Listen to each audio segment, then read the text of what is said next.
ओम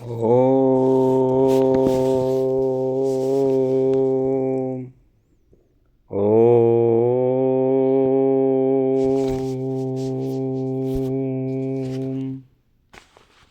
ओम हिरण्यगर्वाः संवर्तताग्रीभूतस्य जाताः पतिरेकयासीत् सदाधार पृथिवीं ध्यामुते मां कस्मै देवाय हविषा विधेम। जो प्रकाश स्वरूप सारी सृष्टि का है आदि कारण, सूर्य शशि भूम आदिकों को कर रहा जो देव धारण। जो सृजन के पूर्व चेतन था सभी का एक शासक, जो विराट हिरण्यगर्भ हमोषी के भक्त बालक। हमोषी आराध्य के साक्षात दर्शन लाभ हित, हमोषी आराध्य की आराधना करते समर्पित। हमोषी आराध्य की आराधना करते समर्पित। सत्य की आवाज़ हमारे YouTube चैनल से जुड़े हुए सभी साथियों को सादर नमस्ते। साथियों, मैंने पिछली वीडियो में स्वामी जी दयानंद सरस्वती महाराज की शिक्षा दीक्षा की विशेष विषय पर प्रकाश डाला। आज मैं उनकी गुरु दक्षिणा और कार्य क्षेत्र में प्रवेश पर विशेष चर्चा करता हूँ।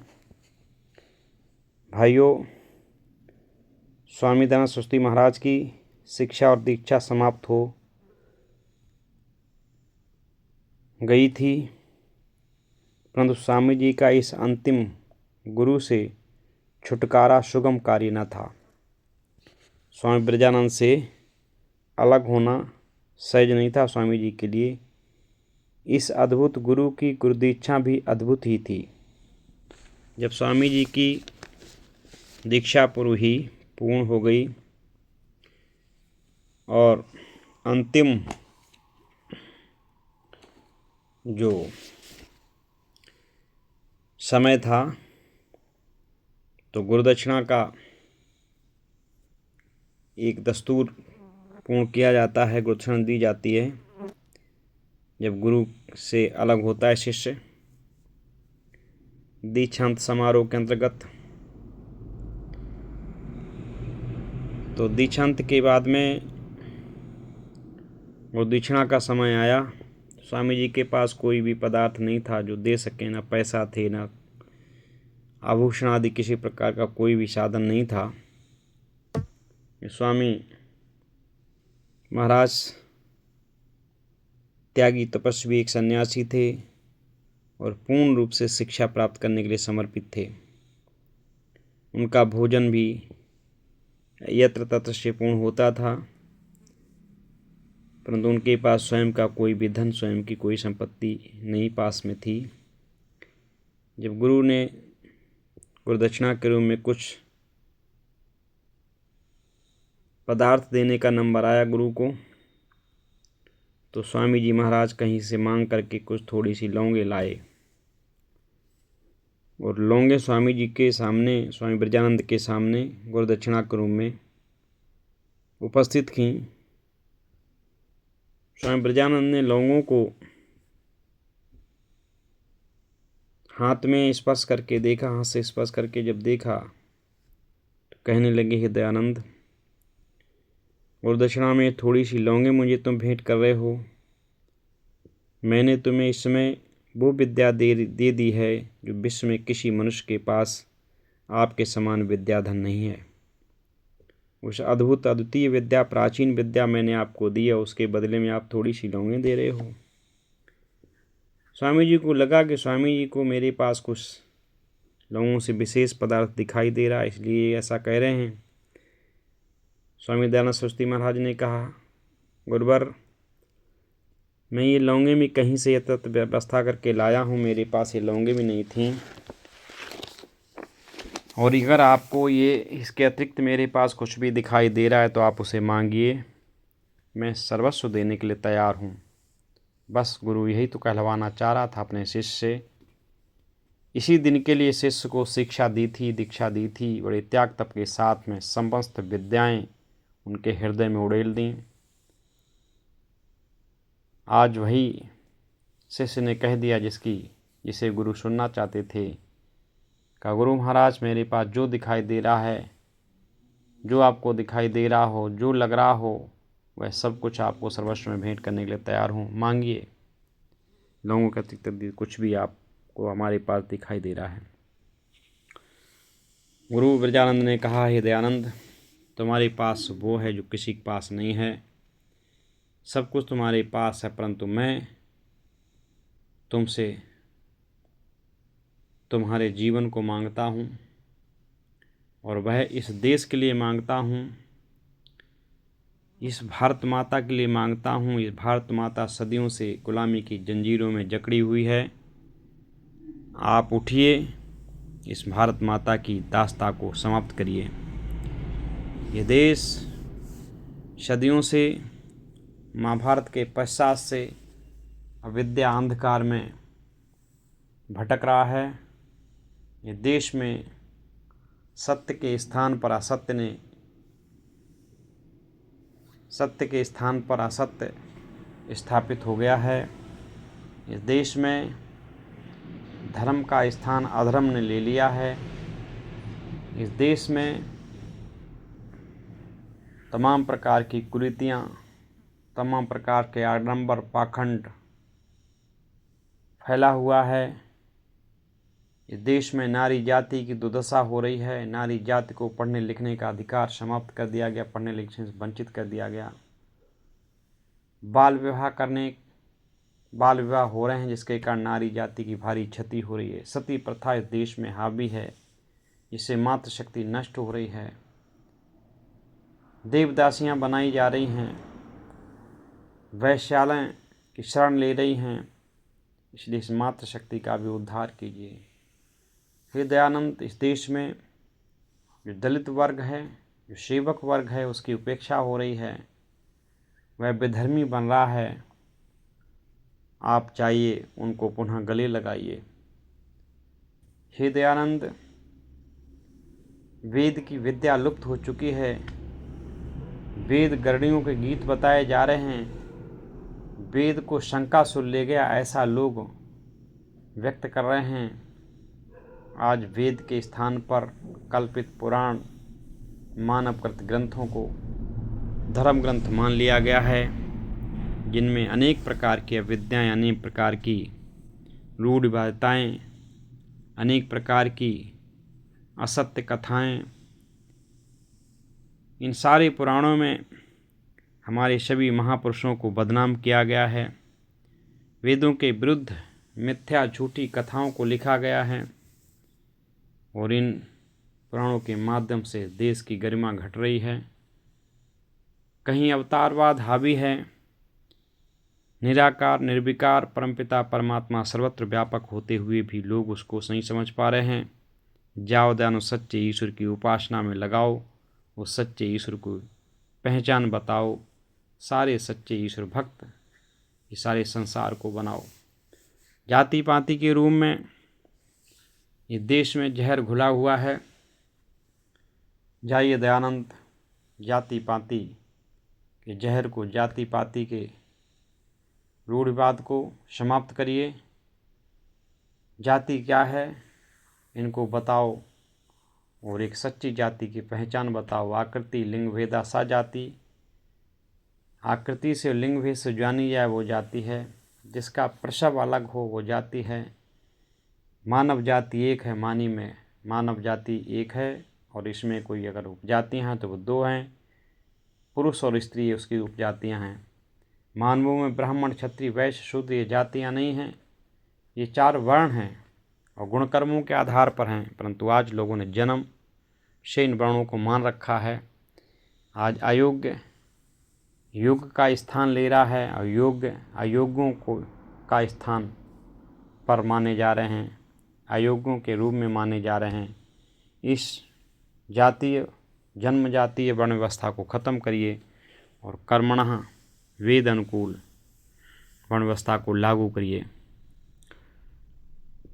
जाति मानव जाति है, हाथी जाति है, घोड़ा जाति है, शेर जाति है, पक्षी जाति है, गाय जाति है, बैल जाति ये जाति है, परंतु ये अहीर, गड़रिया, गुजर, राजपूत, धोबी, धानुक, लोधी, विविध प्रकार की जातियों में जात जात में जात जो हिंदुओं की इन विधर्मियों ने, विदेशियों ने बना दी है। जो जैसे कार्य करता था उसको जाति के नाम से पुकारने लगे कि उनका उद्देश्य था फूट डालो राज्य करो। इन्होंने जातियों में विभाजित कर दिया, जातियों में बांट कर अलग अलग समाज को तोड़ दिया। यही समाज की कमजोरी बनी और यही कारण रहा कि ये देश 1000 वर्षों से भी ज़्यादा अधिक गुलामी को झेल रहा है। इसलिए जाओ दयानंद, इन सारी अवस्थाओं को ख़त्म करिए, वेद का प्रचार करिए, वेद की विद्याओं को बांटिए। दर्शनों पे लोग शंकाएं, शास्त्रों पे शंकाएं हो रही हैं, वेदांत को मानने के लिए तैयार नहीं हैं। सारे दर्शनों में विविधताएं दिखाई जा रही, बताई जा रही हैं, जबकि सारे ऋषियों को, सारे दार्शनिक ऋषियों का सिद्धांत एक था, सत्य का परिचय देना, सत्य को, सत्य का ज्ञान देना, सारे संसार को सत्य से परिचित कराना, सत्य को ग्रहण और असत्य का त्याग कराना। ये सारे ऋषियों का मंतव्य दर्शनों के माध्यम से सिद्ध होता है। परंतु अज्ञानियों ने दर्शनों में विविधताएं, दर्शनों में भिन्नताएं, दर्शनों के उद्देश्यों को उद्देश्य विहीन बना दिया है। इसलिए आप जाइए, बिखरी हुई व्यवस्थाओं को, अविद्या को समाप्त करिए और इस भारत माता को गुलामी की जंजीरों से मुक्त करिए। इस तरीके से स्वामी दयानंद से स्वामी जी ने वचन ले लिया था कि वे अपना सारा अवशिष्ट जीवन वेद प्रचार, पाखंड खंडन, मानव जाति के उद्धार और प्राचीन आर्य सभ्यता के विस्तार में लगाएंगे। इसी उद्देश्य को लक्ष्य में रखते हुए और ये सोचते हुए कि यदि योग का अभ्यास करते हुए मोक्ष को प्राप्त भी कर लिया तो उससे केवल व्यक्तिगत स्वार्थ की सिद्धि होगी, उन्होंने इस उद्योग से मुंह फेर कर जनता के सुधार कार्य करने ही में अपना जीवन लगा देना श्रेष्ठ समझा। स्वामी जी ने भी उनकी ये गुरुदक्षिणा को स्वीकार किया, क्योंकि उन्होंने समझा था यदि मैं योग समाधि की तरफ जाता हूँ तो केवल व्यक्तिगत तो हमारा स्वार्थ सिद्ध हो सकता है, परंतु जो परोपकार होना चाहिए, जो मेरे जीवन के निर्माण में समाज का, जो मैंने अन्न खाया है, समाज का सहयोग लिया है, उससे मैं उड़ नहीं हो पाऊँगा, उससे मुक्त नहीं हो पाऊँगा। इसलिए समाज हित में समाज का कार्य करने से मैं मुक्ति भी हो जाऊँगा, मेरे जीवन का सदुपयोग हो जाएगा। इसलिए उन्होंने अपना जीवन लगा देना श्रेष्ठ समझा समाज हित में। इसी उद्देश्य से परिभ्रमण प्रारंभ किया। सारे देश में वह घूमने लगे, अनेक स्थानों पर भ्रमण करने और लोगों को वैदिक धर्म की शिक्षा देते हुए कुंभ के मेले पर हरिद्वार पहुँचे और वहाँ एक स्थान पर डेरा डालकर प्रचार कार्य प्रारंभ किया। उनके कैंप की विशेषता उनकी पताका थी, जो वहाँ लगाई गई थी और जिस पर पाखंड खंडनी पताका लिखा हुआ था। अनेक पुरुष, स्त्री, साधु, सन्यासी, खंडित विद्वान, पंडित विद्वान वहाँ आते और प्रश्नोत्तर करते, क्योंकि ये प्रथम बार किसी साधु ने, किसी महात्मा ने अपने कैंप में ये इस तरीके की पताका लगाई थी। क्योंकि इससे पूर्व कोई राम के नाम की, कोई श्याम के नाम, कोई शंकर के नाम, कोई देवी, कोई देवता के नाम से, कि विविध प्रकार के नाम से पताकाएं देखी जाती थीं, परंतु ये प्रथम बार पाखंड खंडनी विशाल पताका फहराई गई थी, जो लोगों को देख करके एक तरीके आश्चर्य हुआ कि ये सब क्या है, ये साधु कैसा है जो ये नई तरीके की, ना तो राम का नाम है, न श्याम का, ना ओम का, किसी का भी नाम नहीं, इसने पाखंड खंडनी लिखा इस पर। इसी प्रश्न को लेकर के तमाम लोग प्रश्नोत्तर करने आने लगे। स्वामी जी प्रत्येक को उनके पाखंडों का ज्ञान कराकर उनके छोड़ने और वैदिक शिक्षा से को ग्रहण करने का उपदेश देते रहे। मेले के अंत तक उनका ये कार्य बराबर जारी रहा। मेला समाप्त होने पर उनके हृदय में ये विचार आया कि उनके उपदेशों का प्रभाव कितना होना चाहिए था, उतना नहीं हुआ। इसके हेतु पर उन्होंने विचार किया और निश्चय ये हुआ कि अब भी उनमें तप की कमी है और इसीलिए मेले के समाप्त होते ही सर्वप्रथम यज्ञ करके जितनी भी वस्तुएं उनके पास थीं सब एक एक करके दे डालें और एक लंगोटी के सिवाय अपने शरीर पर कुछ नहीं रखा। इस प्रकार सब कुछ देकर गंगा तट पर भ्रमण और निवास करते तपस्वी जीवन व्यतीत करते हुए प्रचार करते रहे। भाइयों, एक विचार करने की बात है कि दुनिया के लोगों ने एक नियम सा बना रखा है कि असफलता का दोष अन्यों के सिर पर मढ़ा करते हैं, परंतु ऋषि दयानंद का विषय थोड़ा अलग ही है, विलक्षण है। वह अपनी असफलता का दोष, यदि इसे असफलता कहा जा सके, अपने जिम्मे लेते हैं, अपनी जिम्मेदारी लेते हैं और अपने में तप की कमी देखते हैं। यही है ऋषियों का ऋषित्व।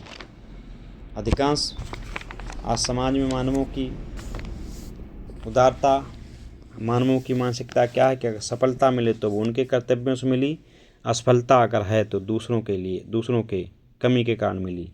परंतु ऋषि दयानंद ने असफलता को भी स्वयं स्वीकार किया कि असफलता भी हमारी कमी के कारण, हमारी तपस्या कमी है भी है, हमारा स्वाध्याय कमी है, इसलिए मेरी असफलता मिली। उन्होंने स्वाध्याय भी प्रारंभ किया और तपस्या में भी जो भी उन्होंने न्यूनता दिखी उसको पूर्ण करने के लिए वो निकल पड़े। कर्णवास के निकट गंगा तट की विस्तृत रेती है, रात्रि का समय है, चांदनी खिल रही है, शीत ऋतु अपना प्रभाव रेती पर डाल रही है। उसी रेत पर एक नग्न शरीर केवल कौपीनधारी आदित्य ब्रह्मचारी लेटा हुआ प्रभु के महान यश को आंखें पसार पसार कर देख रहा है। हृदय मग्न और चित्त प्रफुल्लित है, मन आह्लादित हो रहा है।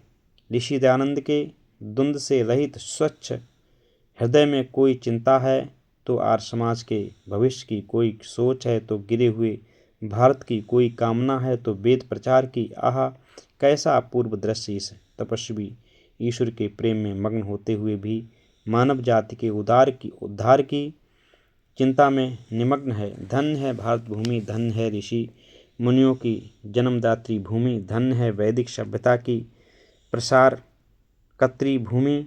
तेरे सिवाय किसमें सामर्थ्य है कि दयानंद जैसा पुत्र उत्पन्न कर सके? तेरे सिवाय और किसमें शक्ति है कि ऐसा निष्काम तपस्वी वीर पैदा कर सके? इसी प्रकार ऋषि दयानंद ने अपना भावी कार्यक्रम स्थिर कर लिया, जिसको हम 3 भागों में विभक्त कर सकते हैं। नंबर 1, मौखिक प्रचार और शास्त्रार्थों द्वारा पाखंड खंडन और वेद प्रचार। नंबर 2, वेदों के भाष्य और अन्य ग्रंथों के निर्माण द्वारा संख्या 1 प्रचार की दृढ़ भूमि तैयार करना। उपयुक्त दोनों कार्यों के जारी रखने के लिए अपने स्थानपन की भांति आर्य समाजों का स्थापित करना। पहले उद्देश्य की पूर्ति के लिए उन्होंने काशी आदि प्रसिद्ध स्थानों पर जाकर अनेक व्याख्यान दिए और ईसाई, मुसलमान और पौराणिकों से अनेक शास्त्रार्थ किए, जिसका फल ये हुआ कि लोग वेदों की सच्चाई का लोहा मानने लगे थे। प्राचीन आर्य सभ्यता की धाक बंध गई और संस्कृत भाषा का सिक्का लोगों के दिलों में बैठ गया। महमूद औरंगजेब मूर्तियों को तोड़ कर भी हिंदुओं से मूर्ति पूजा छुड़ाने में सफलता प्राप्त नहीं कर सके थे, परंतु स्वामी दयानंद की सच्चाई से भरे मधुर उपदेशों ने ये काम किया जो उनकी तलवारें नहीं कर सकती थीं। कानपुर आदि अनेक स्थानों में लोगों ने अपने अपने मंदिरों और घरों में मूर्तियां उठा कर गंगा में बहानी शुरू कर दीं और इस प्रकार लाखों नर नारी मूर्ति पूजा की अवैदिक प्रथा से मुक्त हो गए। दूसरे उद्देश्य की पूर्ति के लिए उन्होंने सत्यार्थ प्रकाश, संस्कार विधि, ऋग्वेद भाष्य, भूमिका आदि अनेक ग्रंथ लिखे। वेद भाष्य का प्रारंभ किया। यजुर्वेद तो पूर्ण हो गया था, परंतु ऋग्वेद 7वें मंडल के कुछ सूक्तों तक ही हो सका। इन ग्रंथों ने असंख्य मनुष्यों के हृदय में प्रकाश पहुंचाया, ब्रह्मचर्य की महत्ता स्थापित की। वेद और वैदिक सभ्यता से प्रेम उत्पन्न किया। इन ग्रंथों का प्रचार भारत देश की चार दीवारी से निकलकर